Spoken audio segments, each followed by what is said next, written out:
आज की कहानी का शीर्षक है जामुन का पेड़। जामुन का पेड़ श्री कृष्णचंद्र द्वारा रचित एक व्यंग्यात्मक कहानी है। इस कहानी में उन्होंने सरकारी व्यवस्था पर कटाक्ष किया है। तो आइए कहानी शुरू कर। रात को बड़े जोर का झक्कड़ चला। सेक्रेटेरिएट के लॉन में जामुन का एक पेड़ गिर पड़ा। सुबह को जब माली ने देखा तो उसे पता चला कि पेड़ के नीचे एक आदमी दबा पड़ा है। माली दौड़ा दौड़ा चपरासी के पास गया। चपरासी दौड़ा दौड़ा क्लर्क के पास गया। क्लर्क दौड़ा दौड़ा सुपरिंटेंडेंट के पास गया। सुपरिंटेंडेंट दौड़ा दौड़ा बाहर लॉन में आया। मिनटों में गिरे हुए पत्थर के नीचे दबे हुए आदमी के चारों ओर भीड़ इकट्ठी हो गई। बेचारा जामुन का पेड़ कितना फलदार था, एक क्लर्क बोला, और इसकी जामुनें कितनी रसीली होती थी। दूसरा क्लर्क याद करते हुए बोला, मैं फलों के मौसम में झोली भरकर ले जाता था, मेरे बच्चे इसकी जामुनें कितनी खुशी से खाते थे। तीसरा क्लर्क लगभग रुआंसा होकर बोला, मगर यह आदमी? माली ने दबे हुए आदमी की तरफ इशारा किया। हाँ, यह आदमी। सुपरिंटेंडेंट सोच में पड़ गया। पता नहीं जिंदा है कि मर गया। एक चपरासी ने पूछा। मर गया होगा, इतना भारी पेड़ जिसकी पीठ पर गिरे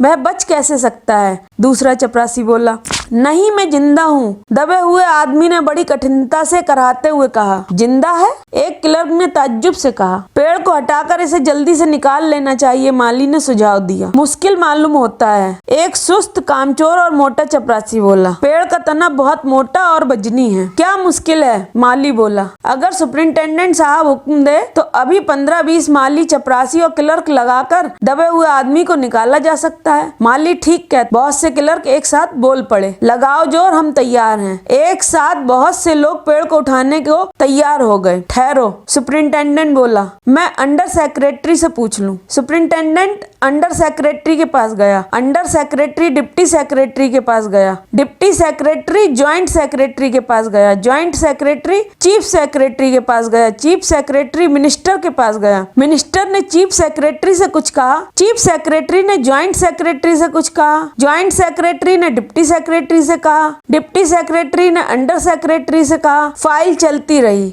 इसी में आधा दिन बीत गया। दोपहर के खाने पर दबे हुए आदमी के चारों ओर बहुत भीड़ हो गई थी। लोग तरह तरह की बातें कर रहे थे। कुछ मनचले क्लर्कों ने समस्या को खुद ही सुलझाना चाहा। वे हुकूमत के फैसले का इंतजार किए बिना पेड़ को अपने आप हटा देने का निश्चय कर रहे थे कि इतने में सुपरिंटेंडेंट फाइल लिए भागा भागा आया। बोला, हम लोग खुद इस पेड़ को नहीं हटा सकते। हम लोग व्यापार विभाग से संबंधित हैं और यह पेड़ की समस्या है जो कृषि विभाग के अधीन है। मैं इस फाइल को अर्जेंट मार्क करके कृषि विभाग में भेज रहा हूँ। वहाँ से उत्तर आते ही इस पेड़ को हटवा दिया जाएगा। दूसरे दिन कृषि विभाग से उत्तर आया कि पेड़ व्यापार विभाग के लॉन में गिरा है, इसलिए इस पेड़ को हटवाने या न हटवाने की जिम्मेदारी व्यापार विभाग पर पड़ती है। यह उत्तर पढ़कर व्यापार विभाग को गुस्सा आ गया। उन्होंने फौरन लिखा कि पेड़ों को हटवाने या न हटवाने की जिम्मेदारी कृषि विभाग पर लागू होती है, व्यापार विभाग का इससे कोई संबंध नहीं है। दूसरे दिन भी फाइल चलती रही। शाम को जवाब आ गया, हम इस मामले को हॉर्टिकल्चर डिपार्टमेंट के हवाले कर रहे हैं क्योंकि यह एक फलदार पेड़ का मामला है और एग्रीकल्चर डिपार्टमेंट अनाज और खेतीबाड़ी के मामलों में फैसला करने का हकदार है। जामुन का पेड़ चूंकि एक फलदार पेड़ है, इसलिए यह पेड़ हॉर्टिकल्चर डिपार्टमेंट के अंतर्गत आता है। रात को माली ने दबे हुए आदमी को दाल भात खिलाया,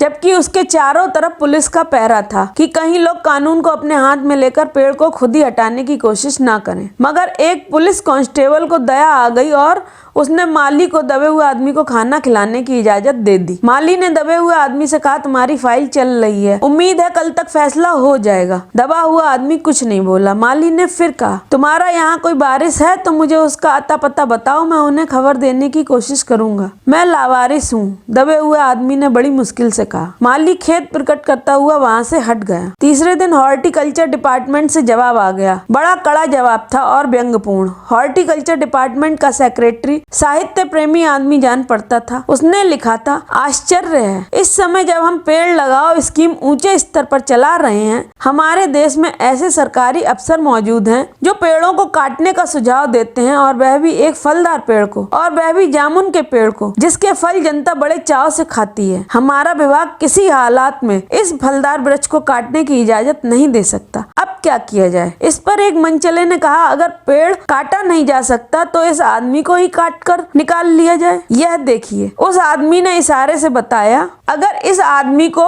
ठीक बीच में से यानी धड़ से काटा जाए तो आधा आदमी इधर से निकल आएगा, आधा आदमी उधर से बाहर आ जाएगा और पेड़ वहीं का वहीं रहेगा, मगर इस तरह तो मैं मर जाऊंगा। दबे हुए आदमी ने आपत्ति प्रकट करते हुए कहा। यह भी ठीक कहता है, एक क्लर्क बोला। आदमी को काटने वाली युक्ति प्रस्तुत करने वाले ने भरपूर विरोध किया। आप जानते नहीं हैं, आजकल प्लास्टिक सर्जरी कितनी उन्नति कर चुकी है। मैं तो समझता हूँ अगर इस आदमी को बीच में से काट कर निकाल लिया जाए तो प्लास्टिक सर्जरी से धड़ के स्थान से इस आदमी को फिर से जोड़ा जा सकता है। इस बार फाइल को मेडिकल डिपार्टमेंट में भेज दिया गया। मेडिकल डिपार्टमेंट ने फौरन एक्शन लिया और जिस दिन फाइल उनके विभाग में पहुंची उसके दूसरे ही दिन उन्होंने अपने विभाग का सबसे योग्य प्लास्टिक सर्जन छानबीन के लिए भेज दिया। सर्जन ने दबे हुए आदमी को अच्छी तरह टटोलकर उसका स्वास्थ्य देखकर नाड़ी की गति को परखा, खून का दबाव देखा, दिल और फेफड़ों की जांच करके रिपोर्ट भेज दी कि इस आदमी का प्लास्टिक ऑपरेशन तो हो सकता है और ऑपरेशन सफल भी होगा, मगर आदमी मर जाएगा, इसलिए यह फैसला भी रद्द कर दिया गया। रात को माली ने दबे हुए आदमी के मुंह में खिचड़ी डालते हुए उसे बताया कि अब मामला ऊपर चला गया है। सुना है कल सेक्रेटरिएट के सारे सेक्रेटरियों की मीटिंग होगी, उसमें तुम्हारा केस रखा जाएगा। उम्मीद है सब काम ठीक हो जाएगा। दबा हुआ आदमी एक आह भरकर धीरे से बोला, ये तो माना कि तगाफुल ना करोगे, लेकिन खाक हो जाएंगे हम तुमको खबर होने तक। माली ने अचंभे से मुंह में उंगली दबा ली और चकित भाव से बोला, क्या तुम शायर हो? दबे हुए आदमी ने धीरे से सिर हिला दिया। दूसरे दिन माली ने चपरासी को बताया, चपरासी ने क्लर्क को, क्लर्क ने हेड क्लर्क को। थोड़ी ही देर में सेक्रेटरिएट में यह अफवाह फैल गई कि दबा हुआ आदमी शायर है। बस फिर क्या था, लोगों का झुंड शायर को देखने के लिए उमड़ पड़ा। इसकी चर्चा शहर में भी फैल गई और शाम तक गली गली से शायर जमा होने शुरू हो गए। सेक्रेटरिएट का लॉन भांति भांति के कवियों से भर गया और दबे हुए आदमी के चारों ओर कवि सम्मेलन का सा वातावरण उत्पन्न हो गया। सेक्रेटरिएट के कई क्लर्क और अंडर सेक्रेटरी तक जिन्हें साहित्य और कविता से लगाव था रुक गए। कुछ शायर दबे हुए आदमी को अपनी कविताएं और दोहे सुनाने लगे। कई क्लर्क उसको अपनी कविता पर आलोचना करने को मजबूर करने लगे। जब यह पता चला कि दबा हुआ आदमी एक कवि है तो सेक्रेटरिएट की सब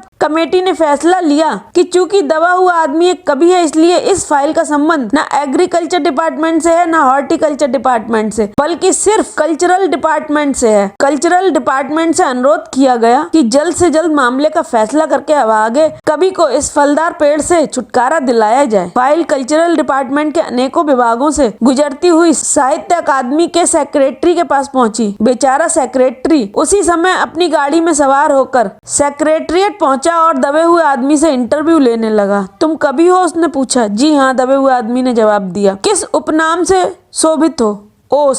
सेक्रेटरी जोर से चीखा, क्या तुम वही ओस हो जिसका गद्य संग्रह ओस के फूल अभी हाल ही में प्रकाशित हुआ है? दबे हुए कवि ने हुंकार में सिर हिलाया। क्या तुम हमारी अकादमी के मेंबर हो? सेक्रेटरी ने पूछा। नहीं। आश्चर्य है, सेक्रेटरी जोर से चीखा। इतना बड़ा कवि, ओस के फूल का लेखक और हमारी अकादमी का मेंबर ही नहीं है। उफ, कैसी भूल हो गई हमसे। कितना बड़ा कवि और कैसी अंधेरी गुमनामी में दबा पड़ा है। गुमनामी में नहीं, एक पेड़ के नीचे दबा हूँ। कृपया मुझे इस पेड़ के नीचे से निकालिए, अभी बंदोबस्त करता हूँ। सेक्रेटरी फौरन बोला और फौरन उसने अपने विभाग में रिपोर्ट की। दूसरे दिन सेक्रेटरी भागा भागा कवि के पास आया और बोला, मुबारक हो, मिठाई खिलाओ। हमारी सरकारी साहित्य अकादमी ने तुम्हें अपनी केंद्रीय शाखा का मेंबर चुन लिया है। यह लो चुनाव पत्र, मगर मुझे इस पेड़ के नीचे से तो निकालो। दबे हुए आदमी ने कराह कर कहा। उसकी सांस बड़ी मुश्किल से चल रही थी और उसकी आंखों से मालूम होता था कि वह घोर पीड़ा और दुख में पड़ा है। यह हम नहीं कर सकते, सेक्रेटरी ने कहा, और जो हम कर सकते थे वह हमने कर दिया है। बल्कि हम तो यहाँ तक कर सकते हैं कि अगर तुम मर जाओ तो तुम्हारी बीवी को वजीफा दे सकते हैं। अगर तुम दरखास्त दो तो हम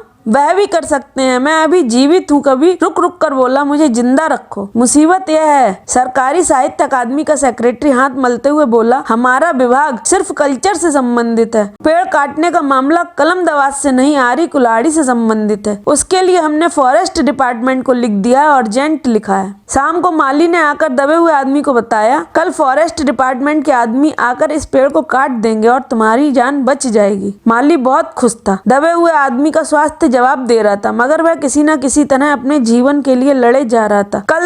कल सवेरे तक किसी न किसी तरह उसे जीवित रहना है। दूसरे दिन जब फॉरेस्ट डिपार्टमेंट के आदमी आरी कुल्हाड़ी लेकर पहुंचे तो उनको पेड़ काटने से रोक दिया गया। मालूम हुआ कि विदेश विभाग से हुक्म आया था कि इस पेड़ को न काटा जाए। कारण यह था कि इस पेड़ को 10 साल पहले पिटोनिया राज्य के प्रधानमंत्री ने सेक्रेटरिएट के लॉन में लगाया था। अब अगर यह पेड़ काटा गया तो इस बात का काफी अंदेशा था कि पिटोनिया सरकार से हमारे संबंध सदा के लिए बिगड़ जाएंगे। मगर एक आदमी की जान का सवाल है, एक क्लर्क चिल्लाया। दूसरी ओर 2 राज्यों के संबंधों का सवाल है, दूसरे क्लर्क ने पहले क्लर्क को समझाया। और यह भी तो समझो कि पिटोनिया सरकार हमारे राज्य को कितनी सहायता देती है। क्या हम उनकी मित्रता की खातिर एक आदमी के जीवन का भी बलिदान नहीं कर सकते? कभी को मर जाना चाहिए निसंदेह, अंडर सेक्रेटरी ने सुपरिंटेंडेंट को बताया। आज सवेरे प्रधानमंत्री दौरे से वापस आ गए हैं। आज 4 बजे विदेश विभाग इस पेड़ की फाइल उनके सामने पेश करेगा। जो वे फैसला देंगे सबको वही स्वीकार होगा। शाम के 5 बजे स्वयं सुपरिंटेंडेंट कवि की फाइल लेकर उसके पास आया। सुनते हो? आते ही वह खुशी से फाइल की ओर हिलाते हुए चिल्लाया, प्रधानमंत्री ने इस पेड़ को काटने का हुक्म दे दिया है और इस घटना की सारी अंतर्राष्ट्रीय जिम्मेदारी अपने सिर पर ले ली है। कल यह पेड़ काट दिया जाएगा और तुम इस संकट से छुटकारा हासिल कर लोगे। सुनते हो? आज तुम्हारी फाइल पूर्ण हो गई है। मगर कवि का हाथ ठंडा था। आंखों की पुतलियां निर्जीव और चींटियों की एक लंबी पात उसके मुंह में जा रही थी। उसके जीवन की फाइल भी पूर्ण हो चुकी थी। कहानी कैसी लगी कमेंट बॉक्स में जाकर जरूर बताइएगा। कहानी यदि पसंद आई हो तो कहानी को शेयर कीजिए, लाइक कीजिए, हमारे चैनल को सब्सक्राइब कीजिए, बेल आइकन का बटन भी हिट कीजिए ताकि आपको नेक्स्ट वीडियो की नोटिफिकेशन मिल सके।